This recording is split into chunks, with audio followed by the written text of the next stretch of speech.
I gotta act surprised. All right, come on, surprise me. Now we're speaking. Change it up. So on behalf of our Disney Canada Facebook page, I'd like to ask you a few questions about your role as Dan Reid in The Lone Ranger. Okay. So Dan Reid, he may not be the Lone Ranger, but he's definitely a true Texas Ranger.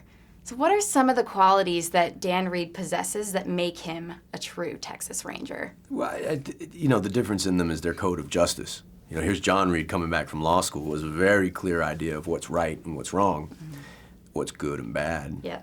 And here's Dan Reid, and he's just going, I don't really care. It's whatever I decide is good or bad, So Gore Verbinski, our director, let me kind of get dirty with him. So one of the characteristics is he's a little dirtier, a little more world weary, maybe a little tired, He's tough as nails, and he's got a sexy mustache.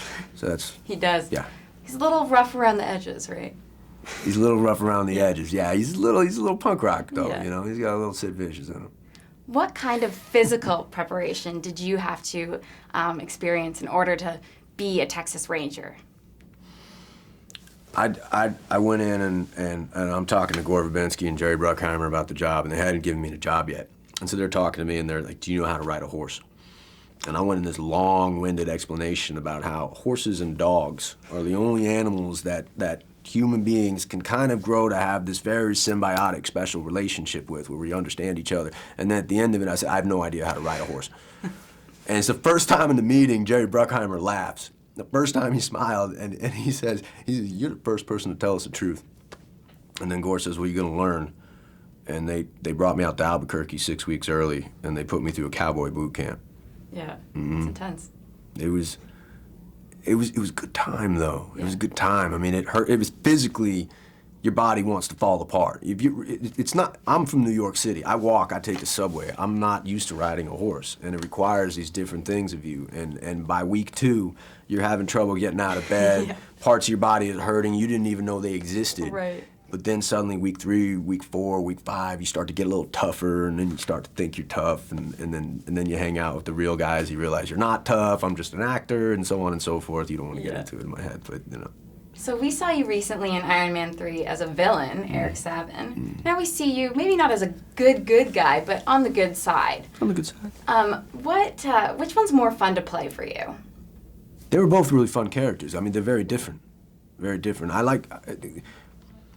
Good guys are tough sometimes. If they're too good, it gets a little boring. So what can you do to kind of change it up and make them a little different? And that's kind of what I loved about Dan Reid, is because he is a little dirtier. He is in a different world, maybe on the wrong side of the law, but in this world he is the law. And he was a special character to get to come play, and it's kind of nice to pass it along to the younger brother. Yeah.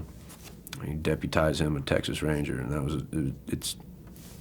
Hand over the reins. You hand over the That's reins. my worst pun for the day. I like that. Thank you. Okay, so I know you're a hockey fan. You've been following the playoffs. I know you watched the game last night. Yeah. Do you have any predictions? Chicago, Boston? Which one? This is the prediction thing. I know. This is what I want. Okay, this is what you want. I want Game 7 overtime. Yeah. That's what I want. I want as much 3 hockey. overtimes or just 1? Let's go 3. Let's go 4. Let's 5. Let's break the records here. I think it's been a beautiful series. I mean, both teams are just playing good, strong, fast hockey. Last night's game was just incredible, and these guys are emptying the tank. I'm a Ranger fan. I can't decide if I want Boston beat us. Actually, they cleaned us out pretty quickly. Well, they beat us too. I know. I saw that. But I mean, here's the question: would you rather lose to the Stanley Cup winner, or would you rather lose to the guys who kind of came in second? I think I'd rather be beat by the best, because then we can say, hey, Right. we would have had a longer run if it wasn't for Boston. I get that point, but here's my other problem. I'm a New Yorker.